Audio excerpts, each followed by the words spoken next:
Hello friends, कैसे हैं आप लोग। आई होप आप सभी बहुत अच्छे होंगे। स्वागत है आप सभी का हमारे यूट्यूब चैनल स्मार्ट स्टडी 101 पर और मैं हूं दिव्या वर्मा। दोस्तों, मौसम के परिवर्तन के साथ ही साथ मेरी वॉइस भी थोड़ी सी परिवर्तित हो चुकी है। आप लोगों को डरावनी सी लग रही होगी, लेकिन थोड़ा मैनेज करिएगा। जहां पर आपको वॉइस क्लियर ना आए, एक बार फिर से रिपीट करके वीडियो देख लीजिए तो आपको क्लियर हो जाएगा। बाकी मैं अपनी तरफ से पूरी कोशिश कर रही हूँ। ज़्यादा तेज़ मैं बोल भी नहीं सकती हूँ। मैंने आप लोगों को बताया था कि मेरा ऑपरेशन हुआ था तो थोड़ा दिक्कत करने लगता है वो चीज़। तो चलिए फिर आज हम लोग क्या पढ़ने वाले हैं। देखिए, जो आपका हिंदी का फर्स्ट पेपर है, फर्स्ट पेपर से संबंधित यहाँ पर 50 ऑब्जेक्टिव क्वेश्चन सॉल्व करवाए जाएंगे। और आप लोगों को पता होगा कि फोर्थ सेमेस्टर में आपका पेपर कैसा आएगा, ऑब्जेक्टिव टाइप। और एक महत्वपूर्ण बात आप लोगों के लिए, अगर आप मॉडल पेपर से पढ़ रहे हैं तो ध्यान दीजिए, उसमें बहुत सारे क्वेश्चन गलत होते हैं। मॉडल पेपर पढ़ने से पहले आप कोई बुक खरीद लीजिए, उसे पढ़िए। जो आपकी कॉलेज में बताई जाए बुक ले लीजिए, उससे पढ़िए। फिर आप मॉडल पेपर से पढ़ रहे हैं तब कोई दिक्कत नहीं, तब आपको पता चल जाएगा कि कौन सा क्वेश्चन इसमें गलत दिया हुआ है। मॉडल के सहारे अगर आप लोग बैठे हैं फिर गलत है। आप लोग क्या करते हैं, एग्ज़ाम आने वाला है, मॉडल पेपर खरीद लिया और पढ़ते जा रहे हैं, उसमें बहुत सारे क्वेश्चन गलत होते हैं, फिर आप लोग एग्ज़ाम में गलत करके आएंगे। तो इस चीज़ का थोड़ा ध्यान रखिएगा। बाकी वीडियो पसंद आती है तो वीडियो को लाइक शेयर ज़रूर कीजिएगा। और अगर आप हमसे कोई क्वेश्चन पूछना चाहते हैं या आप पे कोई डाउट्स हैं तो आप हमारे साथ टेलीग्राम चैनल से जुड़ जाइए और वहाँ पर आपकी सारी चीज़ें क्लियर कर दी जाएंगी, जिसकी लिंक मैंने इस वीडियो के कमेंट बॉक्स में पिन कर रखी है। तो सभी लोग जाकर एक बार टेलीग्राम चैनल ज्वाइन कर लीजिए। तो चलिए फिर पढ़ना स्टार्ट करते हैं। पहला प्रश्न है यहाँ पर, प्रश्न संख्या 1, हिंदी का पहला उपन्यासकार इनमें से कौन माना जाता है। महत्वपूर्ण प्रश्न है ये। हिंदी का पहला उपन्यासकार सभी ने फर्स्ट ईयर इंटर में पढ़ा होगा। ऑप्शन है इसके ठाकुर जगमोहन सिंह, लज्जाराम मेहता, लाला श्रीनिवास दास, देवकी नंदन खत्री। तो इसका राइट आंसर क्या रहेगा। इस क्वेश्चन का राइट आंसर है ऑप्शन सी, लाला श्रीनिवास दास। हिंदी का पहला उपन्यासकार कौन है, लाला श्रीनिवास दास। फिर नेक्स्ट क्वेश्चन, हिंदी का पहला उपन्यास किसे माना जाता है। हिंदी का पहला उपन्यास किसे माना जाता है। ऑप्शन है इसके परीक्षा गुरु, निसहाय हिंदू, श्यामा स्वप्न, धूर्त रसिक लाल। तो इसका राइट आंसर क्या रहेगा। इस क्वेश्चन का राइट आंसर है ऑप्शन ए, परीक्षा गुरु। देखिए, परीक्षा गुरु के लेखक कौन हैं। अब जो पहले उपन्यासकार के लेखक होंगे वही परीक्षा गुरु के लेखक होंगे, क्योंकि परीक्षा गुरु पहला उपन्यास है। तो पहले उपन्यासकार कौन थे, लाला श्रीनिवास दास। पहले उपन्यासकार कौन थे, यानी सबसे पहले उपन्यास किसने लिखा था, लाला श्रीनिवास दास ने। तो उनके द्वारा लिखा गया वो उपन्यास हो गया पहला उपन्यास, और वो हो गया परीक्षा गुरु। तो परीक्षा गुरु के लेखक कौन हुए, लाला श्रीनिवास दास। ध्यान रखिएगा इस चीज़ का। अगला प्रश्न, प्रश्न संख्या 3, एक अजान 100, ये यहाँ पर गड़बड़ दिया हुआ है। क्या है, 100 अजान एक सुजान। इसे आप लोग कट करके अपनी कॉपी में नोट कर लीजिए। 100 अजान एक सुजान नामक उपन्यास के लेखक कौन है।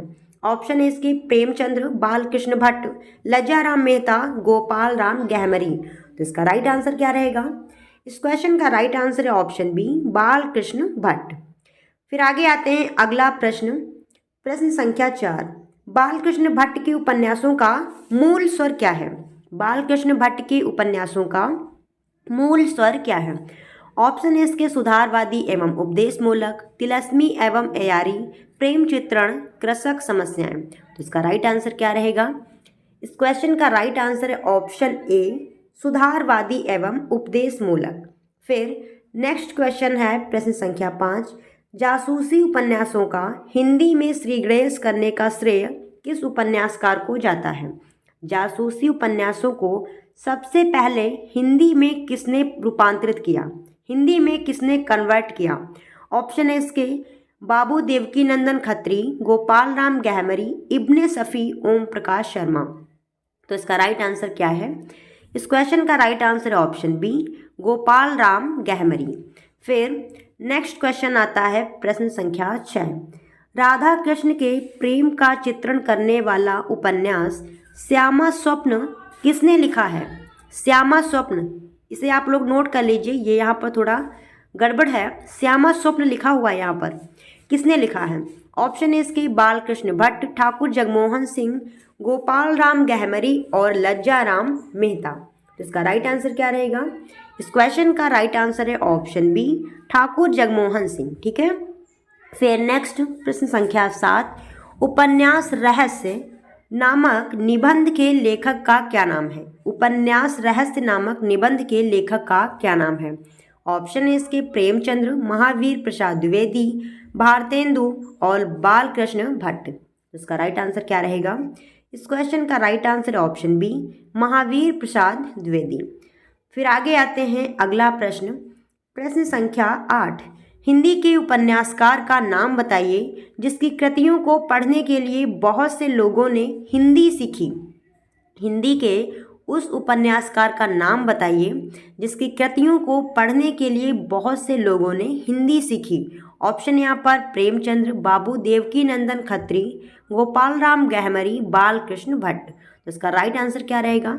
इस क्वेश्चन का राइट आंसर है ऑप्शन बी, बाबू देवकीनंदन खत्री। देखिए समझिए यहाँ पर थोड़ा सा, देवकीनंदन खत्री का एक उपन्यास था चंद्रकांता। चंद्रकांता इतना ज़्यादा फेमस हुआ कि लोगों ने उसे समझने के लिए, उसे पढ़ने के लिए हिंदी सीखी। जिनको हिंदी नहीं आती थी, अब हम लोग हैं, हम लोगों को हिंदी बहुत अच्छी तरीके से आती है। अभी दूसरी भाषा कोई हो, विदेशों की फारसी हो गई, नहीं आती है, इटालियन हो गई, नहीं आती है, चाइनीज़ हो गई, नहीं आती है। तो अगर मान लिया इन भाषाओं में कोई उपन्यास है, हम उसे पढ़ना चाह रहे हैं, तो अब तो बहुत सारी चीज़ें अवेलेबल हैं, आप नेट पे सर्च कर लेंगे, वहाँ पे उसे कन्वर्ट कर लेंगे, लेकिन तब ऐसा नहीं था। तो चंद्रकांता इतना ज़्यादा फेमस हुआ कि जिनको हिंदी नहीं आती थी, उन लोगों ने उसको पढ़ने के लिए हिंदी सीखी। समझ में आया? ठीक है, आगे देखिए अगला प्रश्न, प्रश्न संख्या 9, देवकीनंदन खत्री के उपन्यासों के बारे में कौन सा कथन सही है? देवकीनंदन खत्री के उपन्यासों के बारे में कौन सा कथन सही है? ऑप्शन यहाँ पर ए, ये उच्च कोटि के साहित्यिक उपन्यास हैं, ये यथार्थ पर आधारित हैं, इन उपन्यासों में इनकी रोचकता है कि पाठकों को बांधने में समर्थ हैं, ये जासूसी उपन्यास हैं। तो इसका राइट आंसर क्या रहेगा? इस क्वेश्चन का राइट आंसर है ऑप्शन सी, इन उपन्यासों में इतनी रोचकता है कि ये पाठकों को बांधने में समर्थ हैं। अभी आपको बताया गया कि देवकीनंदन खत्री का जो चंद्रकांता उपन्यास है, ये बहुत फेमस हुआ था, बहुत ज़्यादा फेमस हुआ था। तो आपका ऑप्शन होगा सी सही। इसमें क्या दिया है? इन उपन्यासों में इतनी रोचकता है कि पाठकों को बांधने में समर्थ हैं। फिर अगला प्रश्न आता है, प्रश्न संख्या 10, प्रेमचंद्र के पूर्व लिखे गए हिंदी उपन्यासों का मूल उद्देश्य क्या है? प्रेमचंद्र के पूर्व लिखे गए हिंदी उपन्यासों का मूल उद्देश्य क्या है? ऑप्शन है यहाँ पर मनोरंजन एवं सुधार, जीवन की समस्याओं का निरूपण, मानव जीवन का चित्रण और दार्शनिक विवेचन। तो इसका राइट आंसर क्या रहेगा? इस क्वेश्चन का राइट आंसर ऑप्शन है मनोरंजन एवं सुधार। अगला प्रश्न, प्रेमचंद्र शताब्दियों से पददलित, अपमानित और उपेक्षित कृषकों की आवाज़ थे। प्रेमचंद्र के बारे में यह कथन किसका है? ऑप्शन है इसके आचार्य रामचंद्र शुक्ल, आचार्य हजारी प्रसाद द्विवेदी, डॉक्टर रामविलास शर्मा, डॉक्टर नगेंद्र। तो इसका राइट आंसर है ऑप्शन बी, आचार्य हजारी प्रसाद द्विवेदी। यहाँ पर जो पंक्ति दी हुई है, प्रेमचंद्र शताब्दियों से पददलित, अपमानित और उपेक्षित कृषकों की आवाज़ थे, यह पंक्ति प्रेमचंद्र के बारे में किसने कही? आचार्य हजारी प्रसाद द्विवेदी ने। फिर नेक्स्ट है प्रश्न संख्या 12, गोदान का प्रकाशन वर्ष क्या है? प्रेमचंद्र का उपन्यास जो गोदान है, इसका प्रकाशन कब हुआ? ऑप्शन यहाँ पर 1930 ईस्वी, 1932 ईस्वी, 1935 ईस्वी, 1940 ईस्वी। तो इसका राइट आंसर क्या होगा? चारों ऑप्शन आपके गलत हैं। इसका राइट आंसर होगा 1936। कितना होगा? 1936। ठीक है, तो अगर इस प्रकार का प्रश्न आए तो इसके नज़दीक आप ढूंढेंगे, इसके नज़दीक कौन सा है? सी 1935, तो आप इसको सही कर सकते हैं। लेकिन अगर 1936 आपके ऑप्शन में मिल रहा है तो आप इसे ही सही करेंगे, 1936। यहाँ पर ये सारे विकल्प गलत दिए हुए हैं, इसीलिए मैंने आप लोगों को बोला है कि मॉडल पेपर से थोड़ा ध्यान से पढ़िए। ये आपका मॉडल पेपर के ही सारे क्वेश्चन हैं, तो आप लोगों को इसीलिए मैंने बताया है कि आप लोग पहले एक बुक पढ़ लीजिए अच्छी सी कोई, बाद में ये मॉडल पेपर उठाइए। फिर अगला प्रश्न आता है, इनमें से कौन सा उपन्यास प्रेमचंद्र का नहीं है? इनमें से कौन सा उपन्यास प्रेमचंद्र का नहीं है? ऑप्शन है कायाकल्प, सेवा सदन, प्रेमाश्रय, आदर्श हिंदू। तो इसका राइट आंसर क्या रहेगा? इस क्वेश्चन का राइट आंसर है ऑप्शन डी, आदर्श हिंदू। और आदर्श हिंदू है किसका? मेहता लज्जाराम शर्मा। नोट कर लीजिए, मेहता लज्जाराम शर्मा का है ये उपन्यास आदर्श हिंदू। फिर नेक्स्ट है प्रश्न संख्या 14। दहेज प्रथा एवं अनमेल विवाह के दुष्परिणामों को प्रेमचंद्र के किस उपन्यास में अभिव्यक्ति मिली है? दहेज प्रथा एवं अनमेल विवाह के दुष्परिणामों को प्रेमचंद्र के किस उपन्यास में अभिव्यक्ति मिली है? ऑप्शन यहाँ पर गोदान, गबन, कायाकल्प, निर्मला। तो इसका राइट आंसर क्या है? इस क्वेश्चन का राइट आंसर है ऑप्शन डी, निर्मला। फिर अगला प्रश्न आता है प्रश्न संख्या 15। दहेज प्रथा, कुलीनता का प्रश्न, पत्नी का स्थान जैसी विवाह से संबंधित समस्याओं को प्रेमचंद्र ने किस उपन्यास में उठाया है? ऑप्शन है इसके सेवा सदन, निर्मला, रंगभूमि, गबन। देखिए, इससे पहले जो आपको प्रश्न संख्या 14 यानी 14 नंबर बताया गया था उससे ये मेल खा रहा होगा, लेकिन उसमें केवल इतना पूछा था दहेज प्रथा एवं अनमेल विवाह, तो आपका निर्मला सही था। इसमें क्या पूछा है? दहेज प्रथा तो कॉमन है, लेकिन आगे की चीज़ें देखिए, कुलीनता का प्रश्न, पत्नी का स्थान, इस प्रकार की समस्याएं। तो इसका राइट आंसर होगा ऑप्शन ए, सेवा सदन। आगे आइए अगला प्रश्न, प्रश्न संख्या 16। इनमें से हिंदी के किस उपन्यासकार ने घटना के स्थान पर चरित्र को उभारने का प्रयास किया है? घटना के स्थान पर चरित्र को उभारने का प्रयास किया, ध्यान दीजिएगा। ऑप्शन है गोपाल राम गहमरी, देवकी नंदन खत्री, बालकृष्ण भट्ट और प्रेमचंद्र। तो इसका राइट आंसर क्या रहेगा? Option D, Premchandra. प्रेमचंद्र के उपन्यासों में इस प्रकार की चीज़ें आपको देखने को मिलेंगी। इन्होंने चरित्र को यानी जो पात्र है उसको ज़्यादा उभारा है। अगला प्रश्न देखिए, प्रश्न संख्या 17। कौन सा कथन प्रेमचंद्र के उपन्यासों के संदर्भ में उचित है? कौन सा कथन प्रेमचंद्र के उपन्यासों के संदर्भ में उचित है यानी सही है? ऑप्शन है सुरुचिपूर्ण प्रसंगों की उद्भावना पर बल दिया, जीवन की वास्तविक समस्याओं को केंद्र में रखा, कथा प्रसंगों को मध्य वर्ग के तत्कालीन जीवन के साथ जोड़ दिया, उपरोक्त सभी। तो इसका राइट आंसर क्या रहेगा? उपरोक्त सभी। इनके उपन्यासों में ये सारी चीज़ें देखने को मिलती हैं। अगला प्रश्न देखिए, प्रश्न संख्या 18। प्रेमचंद्र के उस उपन्यास का नाम बताइए जिसे महाकाव्य की संज्ञा दी गई है। प्रेमचंद्र का ऐसा कौन सा उपन्यास है जिसे महाकाव्य की संज्ञा मिली है? ऑप्शन यहाँ पर सेवा सदन, प्रेमाश्रय, रंगभूमि, गोदान। तो इसका राइट आंसर क्या रहेगा? इस क्वेश्चन का राइट आंसर है ऑप्शन डी, गोदान। ध्यान रखिएगा, इंपॉर्टेंट है। अगला प्रश्न है प्रश्न संख्या 19। हिंदी के किस उपन्यासकार ने कथा साहित्य को मनोरंजन के स्तर से ऊपर उठाकर जीवन के साथ जोड़ने का प्रयास किया है? जीवन के साथ जोड़ने का काम किया है। ऑप्शन है इसके प्रेमचंद्र, जयशंकर प्रसाद, देवकी नंदन खत्री, बालकृष्ण भट्ट। तो ये सारी चीज़ें आपको कहाँ मिलेंगी? प्रेमचंद्र के उपन्यासों में। प्रेमचंद्र के उपन्यास जो हैं वो केवल मनोरंजन के लिए ही नहीं बने हैं, जो वास्तविक चीज़ें हैं, जो जीवन में वास्तविक चीज़ें घटित हो रही हैं, उन चीज़ों को इन्होंने उभारने का प्रयास किया है। अगला प्रश्न, प्रश्न संख्या 20। हिंदी के किस उपन्यासकार को आदर्शोन्मुखी यथार्थवाद का चित्रण करने का श्रेय दिया जाता है? ऑप्शन है वृंदावन लाल वर्मा, भगवती चरण वर्मा, यशपाल, प्रेमचंद्र। तो आपका राइट आंसर क्या रहेगा? Option D, Premchandra. प्रेमचंद्र ने यथार्थवाद का चित्रण किया। यथार्थवाद मतलब जो चीज़ें वास्तव में हैं। इनके उपन्यास अगर आप पढ़ेंगे तो जीवन के जो आपके गांव के किसान हैं उनकी क्या समस्याएं हैं, गरीबों की क्या समस्याएं हैं, दहेज प्रथा और जो स्त्रियों का किस प्रकार से समाज में स्थान था उस समय की चीज़ें हैं, इनके समय की, तो इनको इन्होंने क्या किया है? उभारने का प्रयास किया है, लोगों के सामने लाने का प्रयास किया है। फिर आगे आता है अगला प्रश्न, प्रश्न संख्या 21। स्त्रियों के आभूषण प्रेम के दुष्परिणाम प्रेमचंद्र के किस उपन्यास में दिखाई दिए हैं? ऑप्शन है गोदान, गबन, रंगभूमि, सेवा सदन। तो इसका राइट आंसर क्या रहेगा? इस क्वेश्चन का राइट आंसर है ऑप्शन बी, गबन। अगला प्रश्न आता है प्रश्न संख्या 22। प्रसाद द्वारा रचित अधूरा उपन्यास कौन सा है? प्रसाद द्वारा, प्रसाद यानी कि जयशंकर प्रसाद द्वारा रचित अधूरा उपन्यास कौन सा है?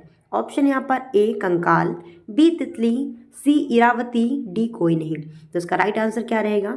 इस क्वेश्चन का राइट आंसर है ऑप्शन सी इरावती। इरावती इनका उपन्यास अधूरा रह गया था क्योंकि इनका देहावसान हो गया था। फिर नेक्स्ट क्वेश्चन, प्रश्न संख्या 23, प्रेम के आदर्श स्वरूप की व्याख्या प्रसाद के किस उपन्यास में है? प्रेम के आदर्श स्वरूप की व्याख्या प्रसाद के किस उपन्यास में है? ऑप्शन यहाँ पर ए कंकाल, बी तितली, सी इरावती, डी कोई नहीं। तो इसका राइट आंसर क्या है? इस क्वेश्चन का राइट आंसर है ऑप्शन बी तितली। फिर नेक्स्ट क्वेश्चन, प्रश्न संख्या 24, तितली का प्रकाशन वर्ष क्या है? तितली उपन्यास जो प्रसाद जी का है, इसका प्रकाशन वर्ष क्या है, यानी कब प्रकाशित हुआ? ऑप्शन है इसके 1929 ईस्वी, 1934 ईस्वी, 1936 ईस्वी, 1920 ईस्वी। तो इसका राइट आंसर क्या रहेगा? इस क्वेश्चन का राइट आंसर है ऑप्शन बी 1934 ईस्वी। अगला प्रश्न, प्रश्न संख्या 25, किस उपन्यास में अंतर्जातीय विवाह की समस्या को कथा वस्तु का आधार बनाया गया है? किस उपन्यास में अंतर्जातीय विवाह की समस्या को कथा वस्तु का आधार बनाया गया है? ऑप्शन यहाँ पर ए माँ, बी भिखारिणी, सी आत्मदाह, डी कोई नहीं। तो इसका राइट आंसर क्या रहेगा? इस क्वेश्चन का राइट आंसर है ऑप्शन बी भिखारिणी। नेक्स्ट है प्रश्न संख्या 26, वैशाली की नगर वधू उपन्यास के रचयिता का नाम बताइए। वैशाली की नगर वधू उपन्यास के रचनाकार कौन है? ऑप्शन है इसके गुरुदत्त, विश्वंभरनाथ कौशिक, विश्वंभरनाथ शर्मा कौशिक, प्रेमचंद्र, आचार्य चतुरसेन। तो इसका राइट आंसर क्या रहेगा? इस क्वेश्चन का राइट आंसर है ऑप्शन डी आचार्य चतुरसेन। नेक्स्ट है, चंद हसीनों के खतूत नामक उपन्यास की रचना किसने की? चंद हसीनों के खतूत इस उपन्यास की रचना किसने की? ऑप्शन है यहाँ पर प्रताप नारायण श्रीवास्तव, इलाचंद्र जोशी, चतुरसेन शास्त्री, पांडेय बेचन शर्मा उग्र। तो इसका राइट आंसर क्या रहेगा? इस क्वेश्चन का राइट आंसर है ऑप्शन डी पांडेय बेचन शर्मा उग्र। फिर नेक्स्ट है, वैश्य वर्ग को अपने उपन्यासों की कथा वस्तु का आधार बनाने वाला हिंदी का उपन्यासकार कौन है? वैश्य वर्ग को किसने अपने उपन्यासों में स्थान दिया है, या फिर वैश्य वर्ग को अपने उपन्यासों का जो आधार है यानी कथा वस्तु का आधार किसने बनाया है? ऑप्शन यहाँ पर ए चतुरसेन शास्त्री, पांडेय बेचन शर्मा उग्र, कौशिक और इलाचंद्र जोशी। तो इसका राइट आंसर क्या रहेगा? इस क्वेश्चन का राइट आंसर है ऑप्शन बी पांडेय बेचन शर्मा उग्र। फिर नेक्स्ट है प्रश्न संख्या 29, उग्र जी की परंपरा को विकसित करने वाले उपन्यास का क्या नाम है? उग्र जी की परंपरा को विकसित करने वाले उपन्यासकार का नाम क्या है? ऑप्शन यहाँ पर प्रताप नारायण श्रीवास्तव, ऋषभ चरण जैन, वृंदावन लाल वर्मा और जैनेन्द्र कुमार। तो इसका राइट आंसर क्या रहेगा? इस क्वेश्चन का राइट आंसर है ऑप्शन बी ऋषभ चरण जैन। अगला प्रश्न आता है प्रश्न संख्या 30, इनमें से कौन सा उपन्यास पांडेय बेचन शर्मा उग्र का नहीं है? ऑप्शन यहाँ पर सरकार तुम्हारी आंखों में, जीजा जी, दिल्ली का दलाल, वैश्य पुत्र। तो इसका राइट आंसर क्या रहेगा? इस क्वेश्चन का राइट आंसर है ऑप्शन डी वैश्य पुत्र। नेक्स्ट है प्रश्न संख्या 31, इनमें से कौन सा उपन्यास ऋषभ चरण जैन का नहीं है? नहीं पूछा है। देखिए, इस प्रकार के प्रश्न आपके पेपर में जब आते हैं तो बहुत कंफ्यूज करते हैं और अक्सर बच्चे गलत करके आते हैं। वो पढ़ते कैसे हैं? क्योंकि थोड़ा जल्दी में होते हैं। कैसे पढ़ते हैं? इनमें से कौन सा उपन्यास ऋषभ चरण जैन, अच्छा ऋषभ चरण जैन का उपन्यास पूछा है, लगा दिया पहला, क्योंकि इसमें 3 उपन्यास तो ऋषभ चरण जैन के होंगे ही, चौथा नहीं होगा जो आपका सही होगा। तो बस पहला लगा के चले आए। तो इस प्रकार के क्वेश्चन थोड़ा ध्यान देना आप लोगों को। इनमें से कौन सा उपन्यास ऋषभ चरण जैन का नहीं है, नहीं पूछा है। ऑप्शन इसके ए चंपाकली, बी दिल्ली का व्यभिचार, सी फाल्गुन के दिन और दुराचार के अड्डे। तो इसका राइट आंसर क्या रहेगा? इस क्वेश्चन का राइट आंसर है ऑप्शन सी फाल्गुन के दिन। और बाकी जो उपन्यास हैं ये ऋषभ चरण जैन के हैं। चंपाकली, दिल्ली का व्यभिचार, दुराचार के अड्डे, ये किसके हैं? ऋषभ चरण जैन के। अगला प्रश्न आइए, नेक्स्ट है प्रश्न संख्या 32, वृंदावन लाल वर्मा को आप किस वर्ग में रखेंगे? वृंदावन लाल वर्मा को आप किस वर्ग में रखेंगे? ऑप्शन यहाँ पर ऐतिहासिक उपन्यासकार, सामाजिक उपन्यासकार, प्रेम एवं रोमांचकारी उपन्यासकार, जासूसी उपन्यासकार, यानी इन्होंने किस प्रकार के उपन्यास लिखे हैं? तो इसका राइट आंसर है ऑप्शन ए, ऐतिहासिक उपन्यासकार। इन्होंने ऐतिहासिक उपन्यास लिखे हैं। अगला आता है प्रश्न संख्या 33। इनमें से कौन सा उपन्यासकार वृंदावन लाल वर्मा का नहीं है? क्या पूछा है? वृंदावन लाल वर्मा का नहीं है। ऑप्शन है मृगनयनी, माधव जी सिंधिया, विराटा की पद्मिनी, कंकाल। तो इसका राइट आंसर क्या रहेगा? इस क्वेश्चन का राइट आंसर है ऑप्शन डी, कंकाल। कंकाल किसका है? जयशंकर प्रसाद का। ये भी आप नोट कर लीजिए, कंकाल है किसका? जयशंकर प्रसाद का है। अगला आता है प्रश्न संख्या 34। अप्सरा, अलका, निरुपमा उपन्यासों के लेखक का क्या नाम है? अप्सरा, अलका, निरुपमा उपन्यासों के लेखक का क्या नाम है? ऑप्शन यहाँ पर वृंदावन लाल वर्मा, सूर्यकांत त्रिपाठी निराला, बालकृष्ण भट्ट, जैनेन्द्र। तो इसका राइट आंसर क्या रहेगा? इस क्वेश्चन का राइट आंसर है ऑप्शन बी, सूर्यकांत त्रिपाठी निराला। ये सारे उपन्यास किसके हैं? सूर्यकांत त्रिपाठी निराला के, जिन्हें शॉर्ट में निराला भी कहते हैं। तो अगर निराला लिखा हुआ आए तो आप लोग समझ जाइएगा कौन से हैं यहाँ पर लेखक, सूर्यकांत त्रिपाठी निराला। अगला प्रश्न 35 नंबर। प्रेमचंद्र युगीन उपन्यासों के विषय में कौन सा कथन सत्य है? प्रेमचंद्र युगीन उपन्यासों के विषय में कौन सा कथन सत्य है? ऑप्शन यहाँ पर विषय वैविध्य एवं शिल्पगत नवीनता, सामाजिक समस्याओं का चित्रण, चरित्र चित्रण पर अधिक बल, उपरोक्त सभी। तो अभी आप लोगों को बताया गया था कि इन्होंने चरित्र चित्रण पर, यानी जो चरित्र उसमें होता है, जो पात्र होता है, उस पर ज़्यादा बल दिया है, और सामाजिक समस्याओं का इन्होंने वर्णन बिल्कुल किया है। फिर क्या है? विषय वैविध्य एवं शिल्पगत नवीनता। तो ये भी आपका ए नंबर जो है, ये भी आपका सही है। तो आपका क्या हो जाएगा? उपरोक्त सभी। अगला प्रश्न देखिए, प्रश्न संख्या 36। प्रेमचंद्र के किस उपन्यासकार में हरिजन समस्या का चित्रण है? प्रेमचंद्र के किस उपन्यास में, उपन्यासकार नहीं, किस उपन्यास में हरिजन समस्या का चित्रण है? ऑप्शन यहाँ पर सेवा सदन, कर्मभूमि, रंगभूमि, गोदान। तो इसका राइट आंसर क्या रहेगा? इस क्वेश्चन का राइट आंसर है ऑप्शन बी, कर्मभूमि।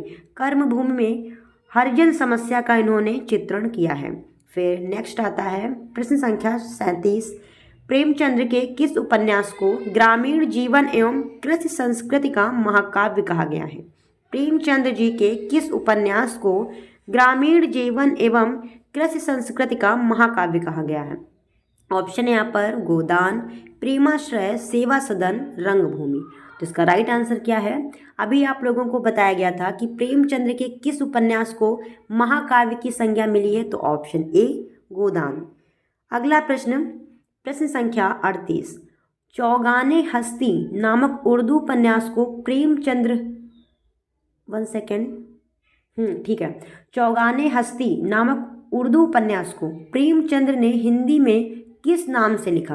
यानी चौगाने हस्ती जो उपन्यास है ये उर्दू भाषा में था, तो इसको प्रेमचंद्र ने हिंदी में किस नाम से लिखा? ऑप्शन यहाँ पर रंगभूमि, कर्मभूमि, गबन, प्रेमाश्रय। तो इसका राइट आंसर क्या रहेगा? ऑप्शन ए, रंगभूमि। अगला प्रश्न आता है प्रश्न संख्या 39। इनमें से कौन मनोविश्लेषणवादी उपन्यासकार है? इनमें से कौन मनोविश्लेषणवादी उपन्यासकार है? ऑप्शन यहाँ पर जैनेन्द्र, वृंदावन लाल वर्मा, फणीश्वर नाथ रेणु, जयशंकर प्रसाद। तो इसका राइट आंसर क्या रहेगा? इस क्वेश्चन का राइट आंसर है ऑप्शन सी, फणीश्वर नाथ रेणु। ये किस प्रकार के उपन्यासकार हैं? मनोविश्लेषणवादी। अगला प्रश्न है प्रश्न संख्या 40। इनमें से आंचलिक उपन्यासकार कौन है? आंचलिक उपन्यासकार पूछा है। अब आंचलिक उपन्यास होते क्या हैं? तो ऐसे उपन्यास जिसमें किसी विशेष क्षेत्र, अंचल का उसमें प्रभाव दिखाई दे, यानी उनका रहन सहन, उनके रीति रिवाज, उनकी भाषा, इस प्रकार की चीज़ें उपन्यास में दिखाई दें, तो ऐसे उपन्यास को क्या कहते हैं? आंचलिक उपन्यास। तो कौन से आंचलिक उपन्यासकार हैं? ऑप्शन यहाँ पर इलाचंद्र जोशी, हिमांशु जोशी, फणीश्वर नाथ रेणु, अमृत राय। तो इसका राइट आंसर रहेगा ऑप्शन सी, फणीश्वर नाथ रेणु। अगला प्रश्न आता है प्रश्न संख्या 41। सुनीता और त्यागपत्र उपन्यासों के लेखक का नाम बताइए। सुनीता और त्यागपत्र उपन्यासों के लेखक का नाम बताइए। ऑप्शन यहाँ पर इलाचंद्र जोशी, जैनेन्द्र, अज्ञेय, देवराज। तो इसका राइट आंसर क्या रहेगा? इस क्वेश्चन का राइट आंसर है ऑप्शन बी, जैनेन्द्र। अगला प्रश्न, प्रश्न संख्या 42, इनमें से कौन सा उपन्यासकार अज्ञेय का नहीं है? कौन सा उपन्यास अज्ञेय का नहीं है? ऑप्शन यहाँ पर सुहाग के नुपुर, शेखर एक जीवनी और अपने अपने अजनबी, नदी के द्वीप। तो इसका राइट आंसर क्या रहेगा? इस क्वेश्चन का राइट आंसर है ऑप्शन ए, सुहाग के नुपुर। सुहाग के नुपुर ये किसका है? ये है अमृतलाल नागर का।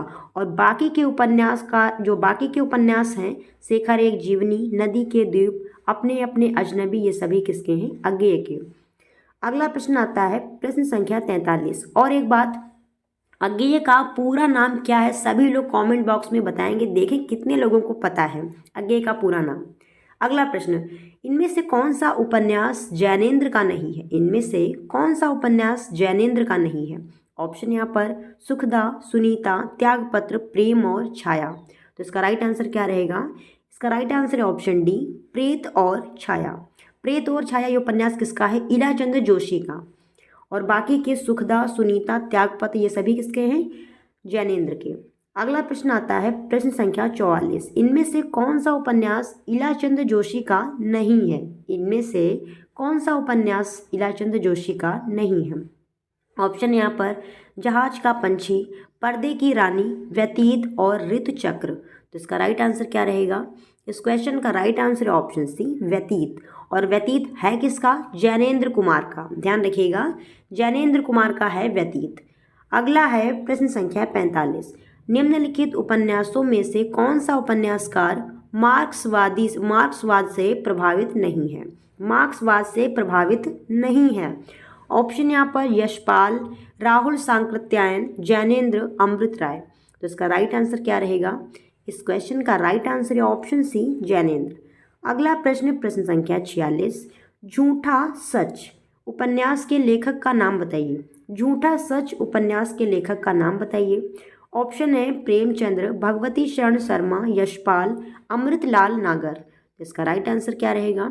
इस क्वेश्चन का राइट आंसर है ऑप्शन सी, यशपाल। झूठा सच उपन्यास किसका है? यशपाल का। अगला आता है प्रश्न संख्या 47, सूरदास जी की जीवनी पर आधारित उपन्यास किसने लिखा? सूरदास जी की जीवनी पर आधारित उपन्यास किसने लिखा? ऑप्शन यहाँ पर भगवती चरण वर्मा और यशपाल, अमृत राय और अमृतलाल नागर। देखिए दो आपके यहाँ पर लेखक एक जैसे हैं, एक है अमृत राय, दूसरे हैं अमृतलाल नागर। तो इसका राइट आंसर क्या रहेगा? ऑप्शन डी, अमृतलाल नागर। अमृतलाल नागर हैं सूरदास जी की जीवनी पर आधारित उपन्यास लिखने वाले। अमृत राय जो हैं ये आपके अलग हो गए, इसमें राय लगा है, उसमें लाल लगा है। अगला प्रश्न देखिए, प्रश्न संख्या 48, तुलसीदास जी की जीवनी पर आधारित उपन्यास का नाम क्या है? तुलसीदास जी की जीवनी पर आधारित उपन्यास का नाम क्या है? देखिए, खंजन नयन, मानस का हंस, झूठा सच, परती परिकथा। तो इसका राइट आंसर क्या रहेगा? इस क्वेश्चन का राइट आंसर है ऑप्शन बी, मानस का हंस। और ये किसने लिखा? अमृतलाल नागर ने। अभी जो आपकी ऊपर थे सूरदास की जीवनी वाले, वही यहाँ पर है अमृतलाल नागर। सूरदास की जीवनी और तुलसीदास की जीवनी, इन दोनों की जीवनी पर आधारित उपन्यास किसने लिखा है? तो अमृतलाल नागर ने। अगला प्रश्न, प्रश्न संख्या 49, इनमें से कौन सा कथन आंचलिक उपन्यास के लिए सत्य है? अभी आप लोगों को बताया गया है कि आंचलिक उपन्यास क्या होते हैं, और देखिए वही क्वेश्चन यहाँ पर आ भी गया। ऑप्शन यहाँ पर ए, इनमें किसी विशेष अंचल का चित्रण होता है, बिल्कुल सही है। अगला है अंचल विशेष के रीति रिवाज, रहन सहन, मेले उत्सव का चित्रण होता है, ये भी सही है। आंचलिक भाषा में प्रयुक्त शब्दावली, मुहावरे आदि होते हैं, ये भी सही है। तो इसका राइट आंसर क्या होगा? ऑप्शन डी, उपरोक्त सभी। ठीक है, फिर नेक्स्ट है आपका प्रश्न संख्या 50 और ये आपका लास्ट प्रश्न है। इनमें से आंचलिक उपन्यासकार कौन है? इनमें से आंचलिक उपन्यासकार कौन है? ऑप्शन है फणीश्वर नाथ रेणु, अमृत राय, महेंद्र भल्ला और यशपाल। तो इसका राइट आंसर क्या रहेगा? इस क्वेश्चन का राइट आंसर है ऑप्शन ए, फणीश्वर नाथ रेणु। ये हो गया फणीश्वर नाथ रेणु। तो यहाँ पर आपके 50 प्रश्न समाप्त हुए। आगे के प्रश्न आपको अगली वीडियो में मिलेंगे, वरना ये वीडियो बहुत ज़्यादा लंबी हो जाती, फिर आप लोग भी देख देख के ऊब जाएंगे। तो वीडियो पसंद आई हो तो प्लीज़ दोस्तों वीडियो को एक लाइक ज़रूर दीजिएगा, और इसी प्रकार की अन्य वीडियोस देखने के लिए, हमारे साथ जुड़ने के लिए हमारे इस चैनल को सब्सक्राइब भी कर लीजिएगा। फिर मिलते हैं दोस्तों ऐसे किसी नई वीडियो के साथ, तब तक आप जुड़े रहिए हमारे साथ। धन्यवाद दोस्तों, जय हिंद।